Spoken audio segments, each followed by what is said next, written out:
Everyone, मैं अंकित एक बार फिर से स्वागत करता हूं आपका अपने यूट्यूब चैनल JVCC क्लासेस में। दोस्तों, हम NTSE के मॉडिफाइड सिलेबस के अनुसार पार्ट फर्स्ट और पार्ट सेकंड पढ़ चुके हैं और आज हम इस चैप्टर का पार्ट थर्ड शुरू करने जा रहे हैं। और दोस्तों, सबसे महत्वपूर्ण बात, यदि अभी तक आपने हमारे चैनल को सब्सक्राइब नहीं किया है तो जल्दी से जाकर JVCC क्लासेस चैनल को सब्सक्राइब कर लीजिएगा और बेल आइकन का बटन ज़रूर प्रेस कर लीजिएगा।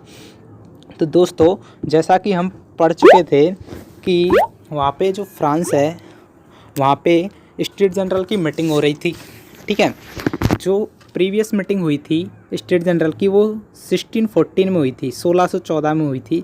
वो हम पढ़ चुके थे पिछली वीडियो में। यदि दोस्तों आपने पिछली वीडियो जाकर नहीं देखी है तो पहले पिछली वीडियो जाकर देख लीजिएगा, हमारे चैनल पे दोनों वीडियो उपलब्ध हैं। ठीक है, तो स्टेट जनरल की मीटिंग 1614 में हुई थी, 1614 में। और फिर उसके बाद लुईस 16 के शासनकाल में 5 मई 1789 को हुई थी। कब हुई थी? 5 मई 1789 को वो मीटिंग हुई थी।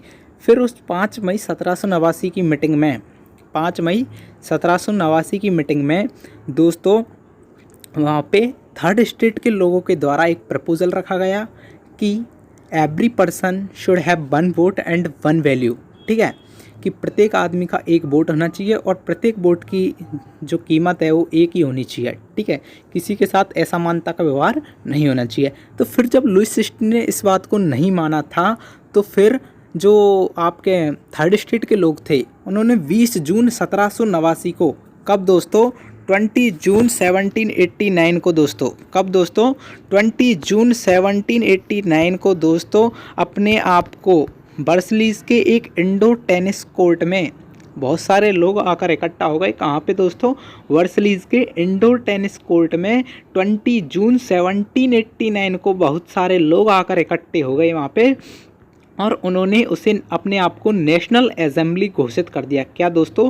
नेशनल असेंबली डिक्लेयर कर दिया अपने आप को। अब देखते हैं दोस्तों आगे क्या होता है यहाँ पे। वो कॉन्स्टिट्यूशन, ऐसा मैं पढ़ा चुका था आपको कि वो नेशनल असेंबली जो थी थर्ड स्टेट के लोगों के द्वारा जो बनाई गई थी, वो एक ऐसा कॉन्स्टिट्यूशन चाहती थी, they want that type of constitution which limits the power of the monarch. मतलब जो राजा की शक्तियों को नियंत्रण में रख सके, इस प्रकार का संविधान बनाना चाहती थी नेशनल असेंबली। तो दोस्तों आगे चलते हैं। अब वो किस प्रकार का संविधान बनाती है, कॉन्स्टिट्यूशन कैसा बनता है फ्रांस का, चलो देखते हैं दोस्तों, आगे बढ़ते हैं। चलिए दोस्तों, the national assembly completed the draft of the constitution in 1791. National assembly completed the draft of the constitution in 1791. ठीक है, its main objective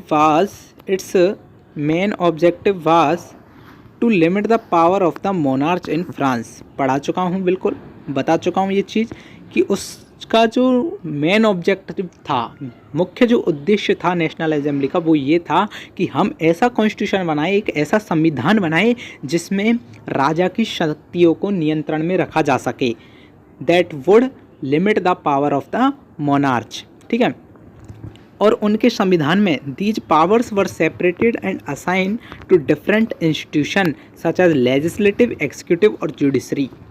और जो कॉन्स्टिट्यूशनल मोनार्ची जो बन रहा है इस टाइम फ्रांस, उसमें जो नेशनल असेंबली ने जो कॉन्स्टिट्यूशन बनाया है उसमें ऐसा नहीं किया उन्होंने कि सारी पावर्स एक ही व्यक्ति के हाथ में हो। उन्होंने इसे 3 भागों में बांट दिया दोस्तों। कितने भागों में बांट दिया? पावर्स को 3 भागों में बांट दिया। वो कौन कौन सी हैं? लेजिस्लेटिव, एग्जीक्यूटिव और जुडिशरी। कौन कौन सी है दोस्तों? लेजिस्लेटिव, एग्जीक्यूटिव और जुडिशरी। ठीक है, अब ये लेजिस्लेटिव, एग्जीक्यूटिव और जुडिशरी ये मैं आपको पढ़ा चुका था, थोड़ा रिमेंबर कीजिएगा पिछली चीज़। ये एक फ़िलासफ़र हुए थे। कौन हुए थे दोस्तों? एक फ़िलासफ़र हुए थे। उन्होंने अपनी किताब में लिखा था, उनकी किताब थी in the spirit of laws. कौन सी थी दोस्तों? In the spirit of laws. In the spirit of laws में उन्होंने लिखा था कि पावर्स को 3 भागों में बांटा जाए। तो वहीं से इन्होंने इस प्रेरणा ली और कॉन्स्टिट्यूशन में लेजिस्लेटिव, एग्जीक्यूटिव और जुडिशरी 3 भागों में गवर्नमेंट की पावर्स को डिवाइड कर दिया। ठीक है, आगे चलते हैं दोस्तों। The constitution of 1791 vested the power to make laws in the national assembly which was indirectly elected. मैं पढ़ा चुका हूँ ये चीज़ कि जो 1791 1791 के कॉन्स्टिट्यूशन में कि भाई अब राजा कोई भी है, राजा है, रानी है, अब कोई भी लॉज नहीं बनाएगा कंट्री के लिए, कोई कानून नहीं बनाएगा वो। अब जो कानून बनाने का जो अधिकार है, लॉ बनाने का जो अधिकार है कंट्री के लिए, वो सिर्फ और सिर्फ नेशनल असेंबली को है। और जो नेशनल असेंबली है वो इनडायरेक्टली इलेक्टेड है। आप अपने बुक में डायग्राम में ये देख सकते हैं कि 745 मेंबर हैं नेशनल असेंबली में। देख सकते हैं आप एनसीईआरटी की बुक में देख सकते हैं, क्लास 9th की हिस्ट्री की बुक में, कि नेशनल असेंबली में 745 मेंबर्स दिए गए हैं। 745 मेंबर्स दिए गए हैं दोस्तों। और ये 745 मेंबर्स हैं, ये इनडायरेक्टली इलेक्टेड भी हैं। ठीक है, तो जो फाइनल डिसीज़न जो बनाने का अधिकार है, ठीक है, वो किसके पास है? वो लॉ बनाने का अधिकार है सिर्फ और सिर्फ नेशनल असेंबली के पास है। चलो दोस्तों आगे चलते हैं। अब वहाँ का क्या बन चुका है? कॉन्स्टिट्यूशन बन चुका है। अब जिस प्रकार हमारी कंट्री में हमारा जो कॉन्स्टिट्यूशन है, जो डॉक्टर BR अम्बेडकर के द्वारा जो रिटन है कॉन्स्टिट्यूशन, उसमें शुरू में प्रियम्बल होता है, प्रस्तावना जिसे हम कहेंगे। तो बिल्कुल ऐसे ही कुछ बेसिक राइट्स रेगुलेशन फ्रांस के कॉन्स्टिट्यूशन में कुछ मूलभूत अधिकार शामिल किए गए जो कंपलसरी थे। तो वो कौन कौन सी चीज़ें उसमें आवश्यक रूप से रखी गई, वो कौन कौन सी थी? देखिए, फ्रांस के कॉन्स्टिट्यूशन बन चुका है और उसके अंदर क्या क्या इंक्लूड किया गया है। देखिए दोस्तों, only man above 25 year of age who paid taxes to at least 3 days of labor wage were given the status of active citizen, that is they were entitled to vote। दोस्तों मैंने वो PDF नहीं ली है तो मैं बता दूं कि जो फ्रांस का जो कॉन्स्टिट्यूशन है उसने सिटीजन्स को 2 भागों में बांटा था। एक तो थे एक्टिव सिटीजन और एक थे पैसिव सिटीजन। कौन कौन से थे दोस्तों? एक तो थे एक्टिव सिटीजन और एक थे पैसिव सिटीजन।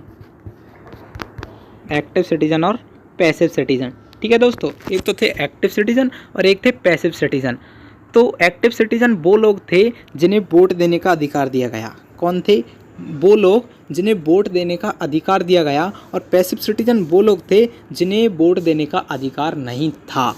तो देखिए दोस्तों, यही लाइन कह रही है ये कि only man above 25 year of age who paid taxes equal to at least 3 days of labor wage were given the status of active citizen।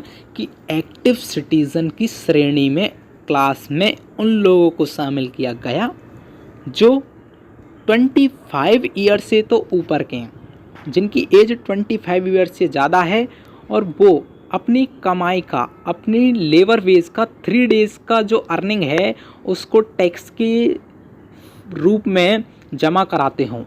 समझ में आती है वाली बात? नहीं आती है तो आप कमेंट करके लिख सकते हैं, आपके हर कमेंट का रिप्लाई मिलेगा।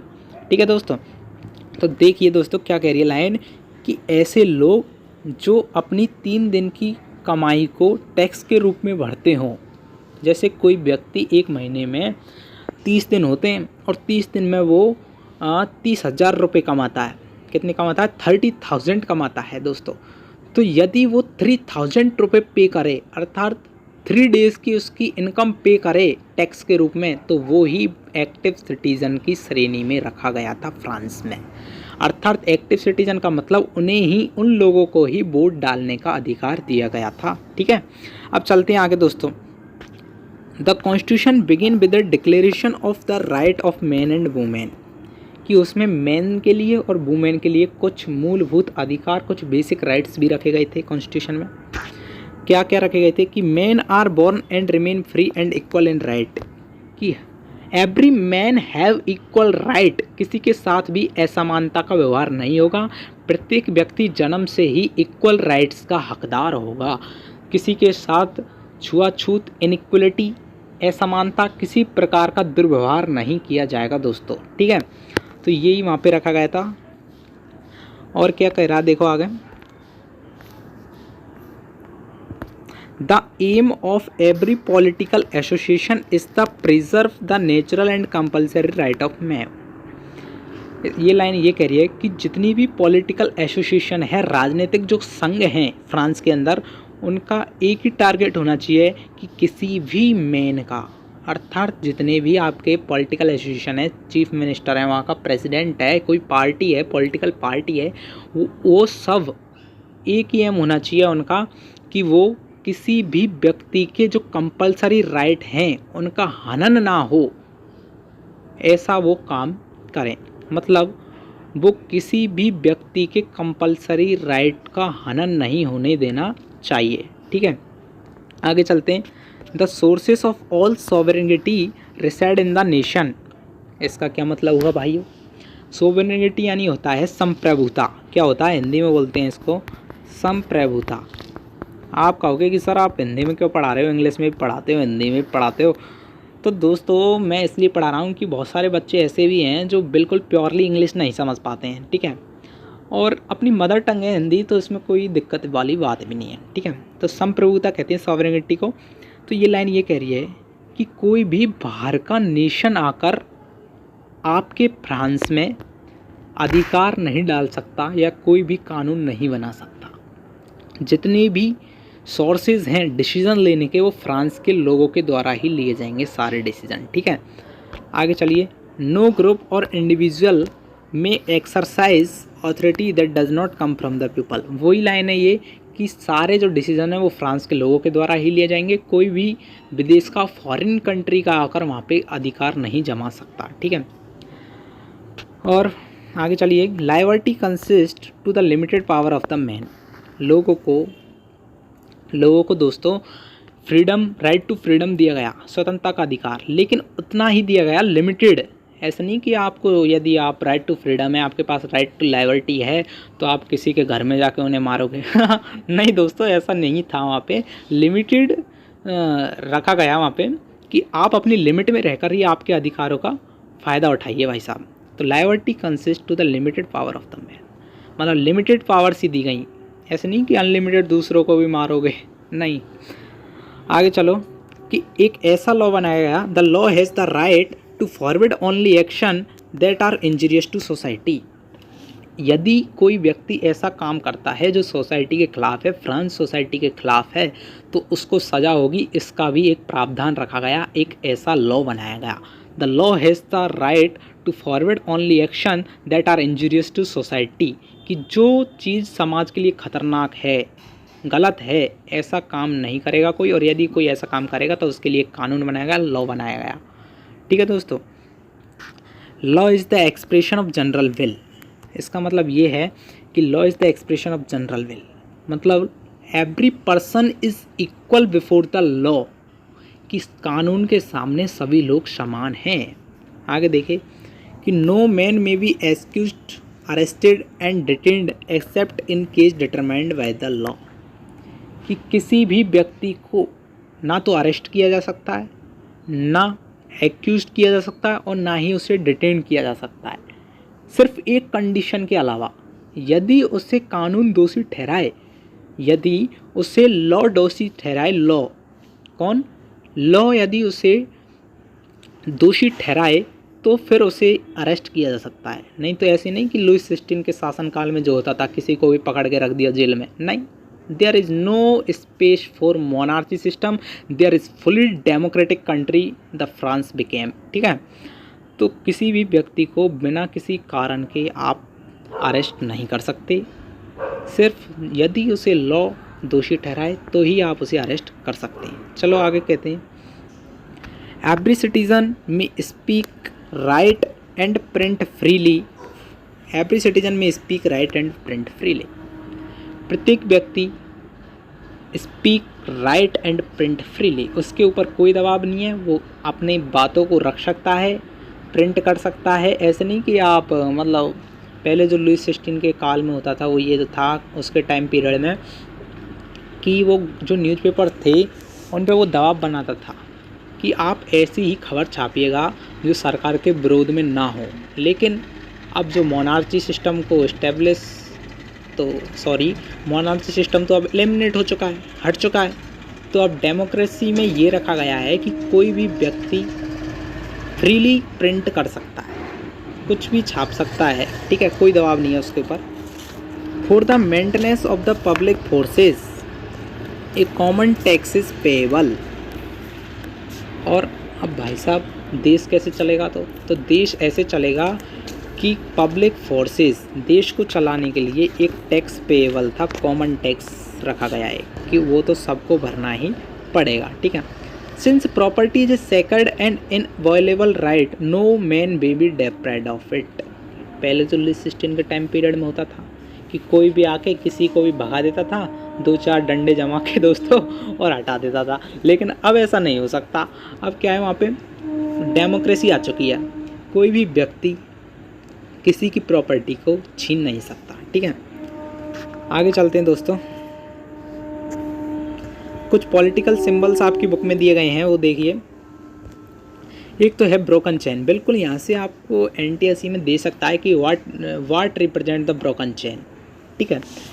तो ब्रोकन चेन क्या है? Chains were use to fetter slave, the broken chain stand for the act of becoming free. कि चेन्स को स्लेव्स जो थे वहाँ पे गुलाम बना के जिन लोगों को रखा जाता था, उन्हें बांधने के लिए चेन का इस्तेमाल किया जाता था। लेकिन ब्रोकन चेन का इस्तेमाल, ये जो ब्रोकन चेन जो साइन दिया गया है, इसका मतलब है कि अब स्लेव क्या हो चुके हैं? फ्री हो चुके हैं, मुक्त हो चुके हैं, ठीक है। आगे चलो, द बंडल ऑफ रॉड्स और faces, the bundle of rods और फेसेस, तो इसका मतलब है स्ट्रेंथ लाइज इन यूनिटी, अर्थात एकता में ही शक्ति होती है, एकता में ही शक्ति होती है दोस्तों। तो द बंडल ऑफ रॉड्स और फेसेस, एकता में ही शक्ति होती है, इसका ये मतलब है। आगे चलो, यदि आपसे पूछ ले एनटीएससी में the I with in A triangle radiating light stand for, तो ये है स्टैंड फॉर नॉलेज के लिए, ये नॉलेज को इंडिकेट कर रही है, ठीक है। और आगे चलो दोस्तों, सेप्टर, तो sceptre symbol of royal power, royal power का सिंबल है वो है सेप्टर दोस्तों। क्या है दोस्तों? सेप्टर। क्या है दोस्तों? सेप्टर है, ठीक है। Symbol of eternity, snake biting it tail to form a ring, ये एटर्निटी का सिंबल है दोस्तों। कौन सा? ये स्नेक अपनी जो टेल है उसको खा रहा है, ये एटर्निटी का सिंबल है। किसका है दोस्तों? एटर्निटी का ये सिंबल है, ठीक है। तो ध्यान रखने वाली बातें हैं ये कुछ। रेड फर्जियन कैप, रेड फर्जियन कैप देखिए दोस्तों क्या होती है रेड फर्जियन कैप। तो जब स्लेव वहाँ पे फ्री हो गए थे, जब गुलाम मुक्त हो गए थे गुलामी भरे जीवन से, तो उन्होंने एक कैप पहनी थी, ये वाली रेड फर्जियन कैप पहनी थी। आप भी पहन के देख लो, वैसे अच्छे लगोगे इसमें, लेकिन आपका कोई काम नहीं है क्योंकि आप स्लेव तो हो नहीं, ठीक है। तो रेड फर्जियन कैप, जब वहाँ के स्लेव जब फ्री हो गए थे, फ्रीडम में उन्हें मिल गई थी, तो उन्होंने ये कैप पहनी थी, रेड फर्जियन कैप, ठीक है। अब आती है बहुत इम्पोर्टेंट, यहाँ से ये डायग्राम बनता है, तो वो क्या है? फ्रांस के नेशनल कलर हैं ब्लू, वाइट और रेड। ये मैं लिख के भी बता रहा हूँ आपको क्योंकि यहाँ से बहुत इंपॉर्टेंट क्वेश्चन बनता है कि which of the following is not a national colour of France, ठीक है। तो ब्लू, वाइट, रेड, ये फ्रांस के क्या हैं दोस्तों? नेशनल कलर हैं, ठीक है। आगे चलते हैं दोस्तों, द विंग्ड वुमेन, ये पर्सनिफिकेशन ऑफ द लॉ, कि अब लोगों को क्या मिल चुके हैं? लॉ मिल चुके हैं, कानून मिल चुके हैं, और इनके मिलने से हर कोई व्यक्ति अब स्वतंत्र है। तो उसी का ये विंग्ड जो वुमेन है, ये स्टैंड करती है पर्सनिफिकेशन ऑफ द लॉ के लिए, ठीक है। आगे चलो, the law tablet, the law is the same for all and all are equal before it. ये हम पढ़ चुके हैं कि कानून के सामने सभी लोग समान हैं और all are equal before it. तो दोस्तों, यदि वीडियो पसंद आई हो तो लाइक कीजिएगा, सब्सक्राइब कीजिएगा। Thank you.